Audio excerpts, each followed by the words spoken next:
Good morning, welcome back to another video on the channel. So we have reached the last 8 of the Cincinnati Masters and we have 4 fantastic matches lined up. I think they're all pick 'em matches where either player could win. We have Alexander Zverev going for number 3 in the world if he wins the title now after Carlos Alcaraz losing to Gael Monfils. Jannik Sinner with a return to form and he could go into US Open on the back of winning this tournament with no Novak Djokovic or Alcaraz in the draw.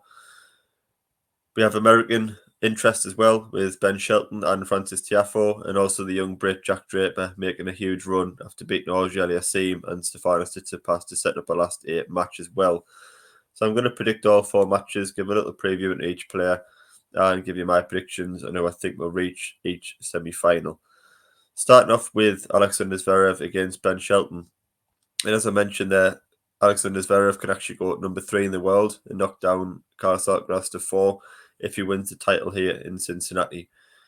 Not sure whether the rankings are a complete reflection of, who the best player in the world is when you consider Carlos Alcaraz has won back-to-back majors, reached Olympics final. Seems a bit mad to think he can be number 4 in the world, but that's the way the ATP rankings work.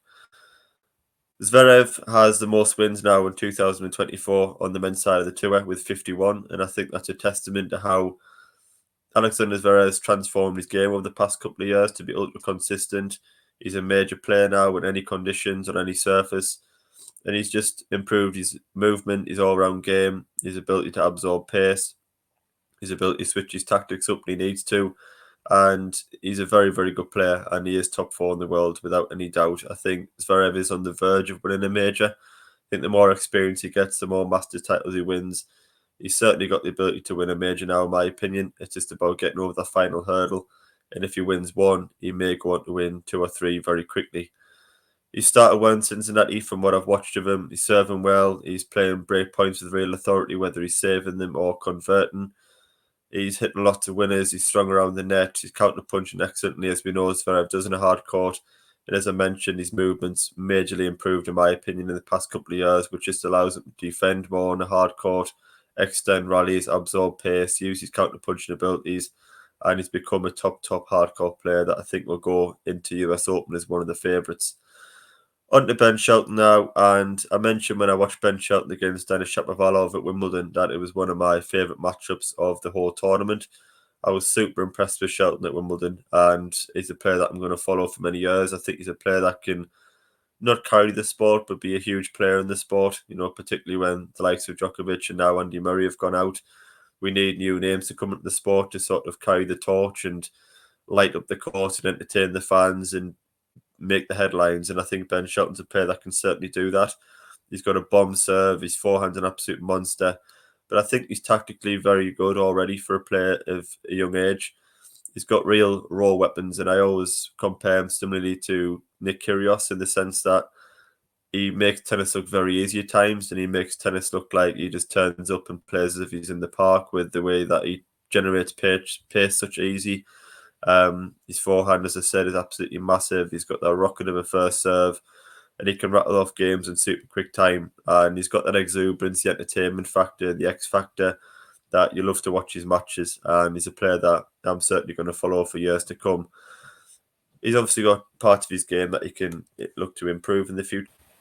I think Shelton's return game will improve in time, and his patience. I think he can still be guilty of overhitting and going for too much too soon in rallies. That's to be expected given his age and the weapons that he does have. But I feel like he's got the fundamentals and the natural ability to become a great baseliner with the immense power that he has. In terms of prediction to win this match, I think it'll be a brilliant watch. Shelton in America up against a top player, Alexander Zverev, who is playing some fantastic tennis in 2024. Screams of what will be an enthralling match with some fantastic points, I'm sure of it. I just feel like Zverev's ultra consistent at the moment. He's got a better backhand, in my opinion, than Shelton. I think that's what he'll target. He will force Shelton to play with his defence and his counter-punching. I'm going to go with Sasha Zverev to win 2 very close sets. Moving on now to Jannik Sinner against Andrei Rublev. I feel like for Jannik Sinner, this is now a huge opportunity to win a Masters title. And I think it's important for him momentum-wise rather than just rankings. With Carlos Alcaraz going out very early and Novak Djokovic withdrawn from Cincinnati Masters, Sinner needs a great tournament. He needs to win the tournament, I feel like, going into the US Open, and this is his opportunity now. Rublev defeated him last week in Montreal, but Sinner did, in his defence, play 2 matches in one day. He was struggling with the hip injury again.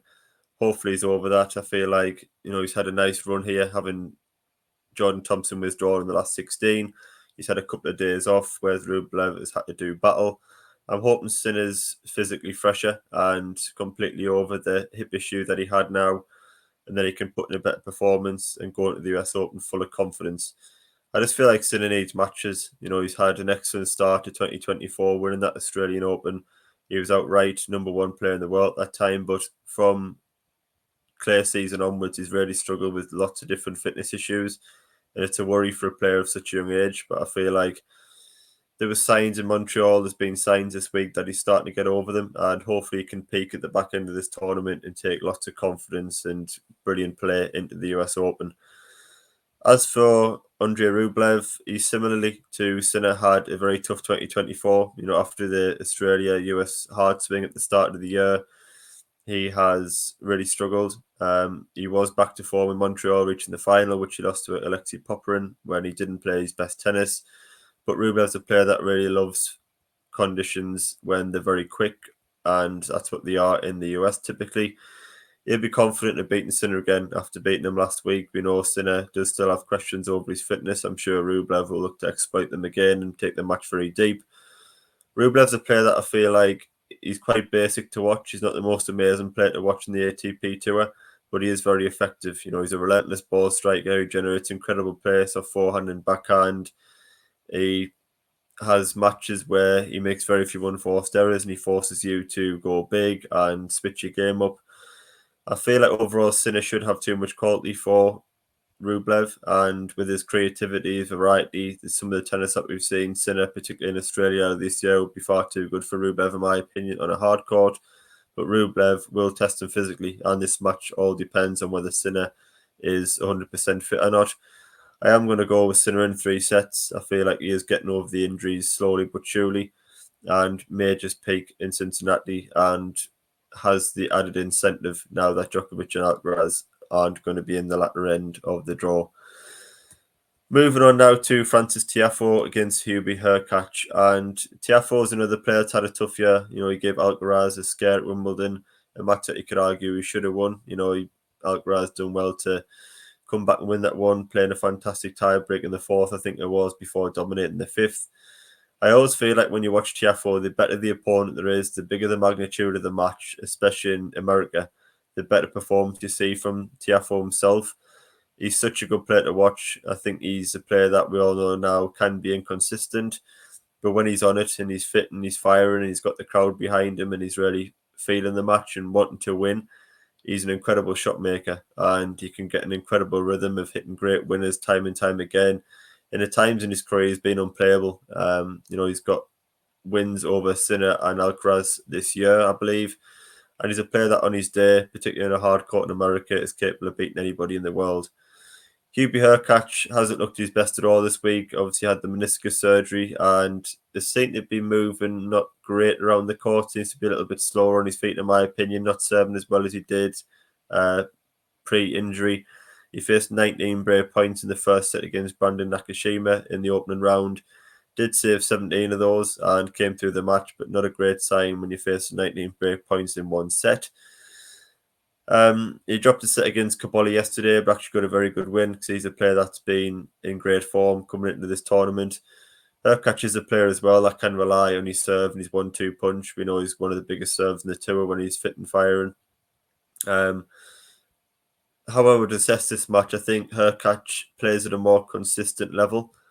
We know Tiafoe can have real lapses in concentration and not play anywhere near his best in specific times in matches as well. But I feel like Tiafoe can reach a higher level than Hurkacz on a hard court in America. It's just a question of whether he can produce and sustain it.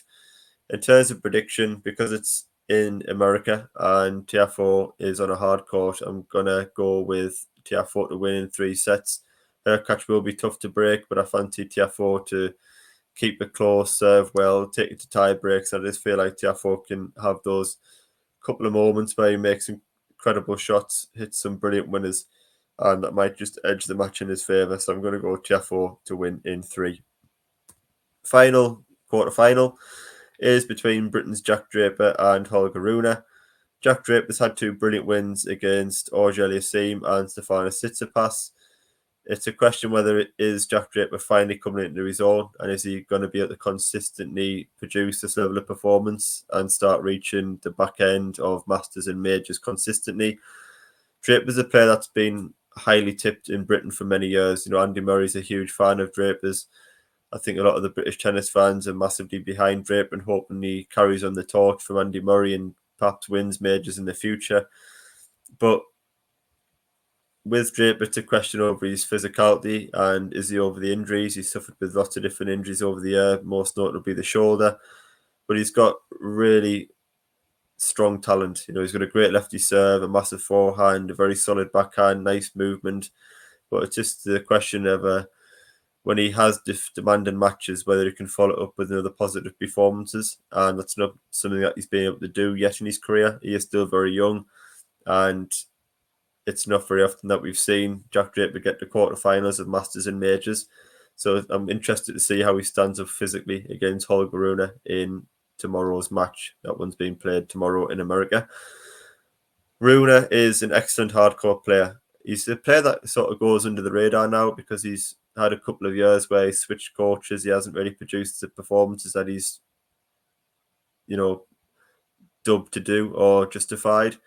And he is still a very young player and a player that I think can have lots of success in the future. I feel like Rune, he has the right balance on a hard court between being able to be aggressive, attack the net, hit winners, but also he's very quick. He's great defensively, counterpunch as well. He's got impressive variety. You know, he attacked the net 40 times against Gael Monfils in a 3-set match, which are incredible numbers, and he won actually 32 points at the net as well. And it's always difficult to get in the net at the US with the pace of the rallies, but Rune, I feel, is a player that is tactically very, very strong. In terms of prediction for this one, Draper does come into this on the back of 2 of his best ever wins, I would say, in Masters events to beat Stefanos Tsitsipas and followed up with a win against Auger-Aliassime is brilliant for Draper with his confidence and momentum going to the US Open. But I'm still not completely convinced by him physically yet. I've seen Draper play some brilliant matches in his career and then turn up the next day and struggle with his fitness and not look like the same player on the court. Whereas Rune is ultra tough, he's consistent, he's very clever. He makes you play the extra balls, he extends rallies very well, he moves you around the court. So I'm going to go Holger Rune to win this one in 3 sets. If you have enjoyed this video, I would appreciate if you would leave a like and subscribe. Couple of reasons there why I do YouTube. I want to use this channel to improve my skills, improve my knowledge of the sport, to shine more light on tennis, and it's all to achieve the dream of working in tennis media. I will be covering lots more tournaments as well for later on this year. So thank you for watching, and I will see you on the next video.